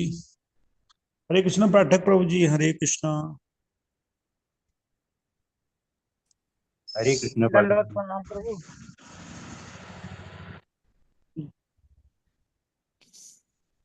हरे कृष्णा। हरे कृष्ण जी, आप लोग का अगर कोई प्रश्न नहीं है प्रभु जी से, तो आप लीव कर सकते हैं। प्रभु जी, हमारा क्वेश्चन था ना। ठीक है, प्रभु जी शायद म्यूट हैं अभी, आप उनसे पूछ सकते हैं। जी प्रभु जी, मैं कार्तिक महीना कौन सा दिन स्टार्ट हो रहा है? कोई वो एक्चुअली ये सब आंसर हम टीचर ही देते हैं, हम लोग जी को देना नहीं जी, है कल आंसर। कल पूछ लेंगे।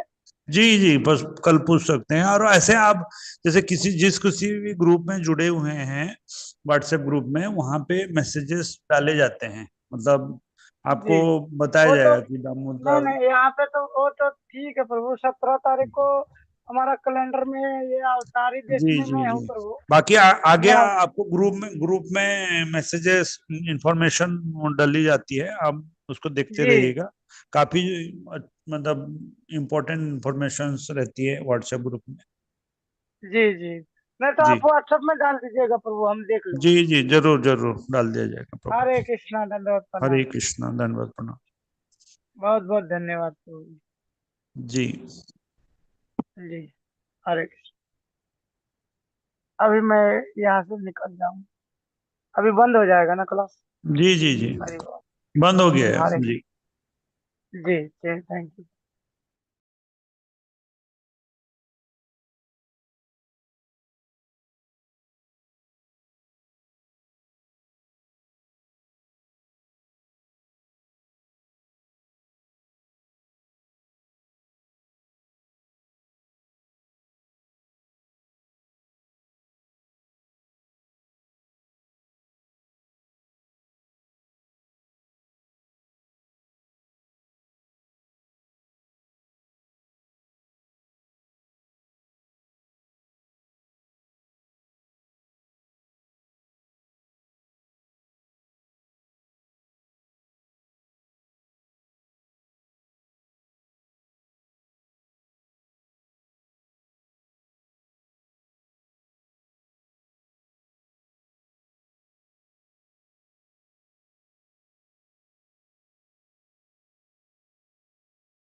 हरे कृष्णा, आप सभी लीव कर दीजिए, प्रभु जी तो शायद बिजी हैं, तो मीटिंग एंड नहीं कर रहे हो। हरे कृष्णा।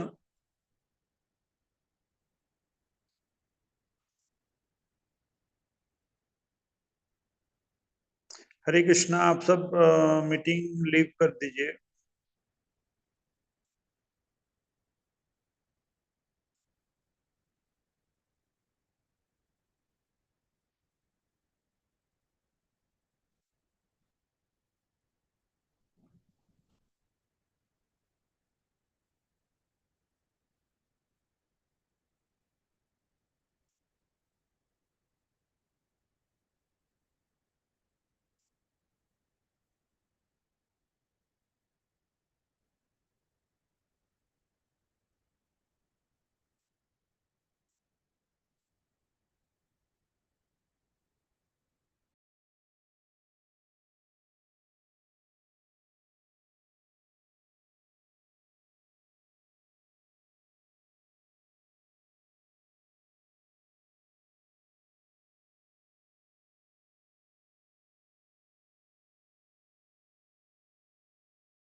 हरे कृष्ण माता जी।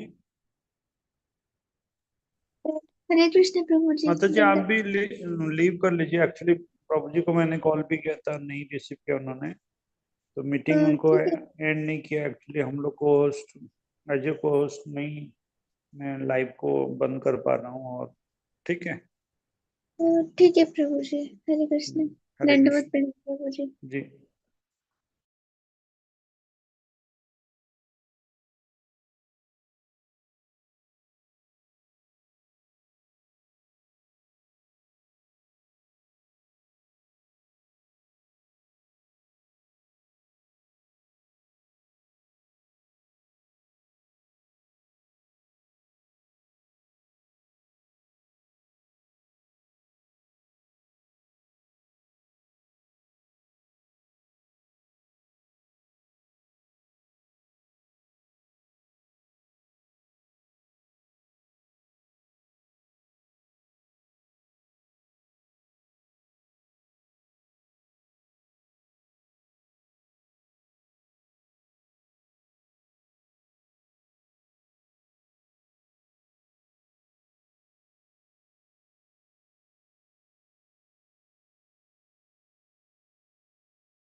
वाञ्छाकल्पतरुभ्यश्च कृपा सिन्धुभ्यैव च पतितानां पावनेभ्यो वैष्णवेभ्यो नमो नमः। कोटि वैष्णव वृंद की जय।